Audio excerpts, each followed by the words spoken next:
दिवाली आते ही कुछ लोग बोलते हैं दिल्ली का पॉल्यूशन तो पटाखों की वजह से बढ़ता है, लेकिन सच कुछ और ही है।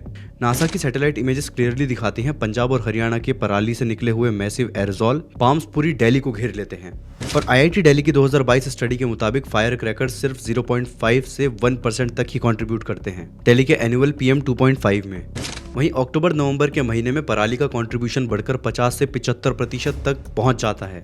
और 2024 में भी पंजाब पॉल्यूशन कंट्रोल बोर्ड के डेटा के हिसाब से सितंबर 15 से लेकर अक्टूबर 21 तक 415 फार्म फायर्स रिकॉर्ड हुए हैं, पिछले साल से थोड़े कम। लेकिन अभी भी ये लोग नहीं मानेंगे। अब ये भी सच है कि सेंट्रल पॉल्यूशन बोर्ड की स्टडी के मुताबिक दिवाली की एक रात में ही 15 तरह के हजार्डियस सब्सटेंस निकलते हैं, जैसे PM10 particles, sulphur dioxide, nitrogen oxide. और इस एक रात में ही पॉल्यूशन लगभग 40% तक बढ़ जाता है। लेकिन ये एक टेम्परेरी स्पाइक होता है जो कुछ घंटों में ही डिस्पैच हो जाता है। तो असली प्रॉब्लम है पराली burning, vehicular emission, industrial dust जो हफ्तों तक हवा में रहता है। लेकिन ब्लेम किसको मिलता है? सिर्फ दिवाली को।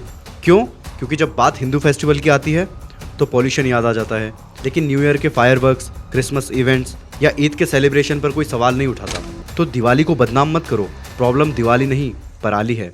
अगर सच में हवा साफ करनी है तो प्रदेश की पराली और इंडस्ट्रियल धूल पे ध्यान दो, पटाखों पे नहीं। तो इस बात पर आप क्या कहना चाहेंगे? अपना आंसर कमेंट सेक्शन में दें और ऐसी इन्फॉर्मेशन के लिए फॉलो कर लें मेग अपडेट्स को।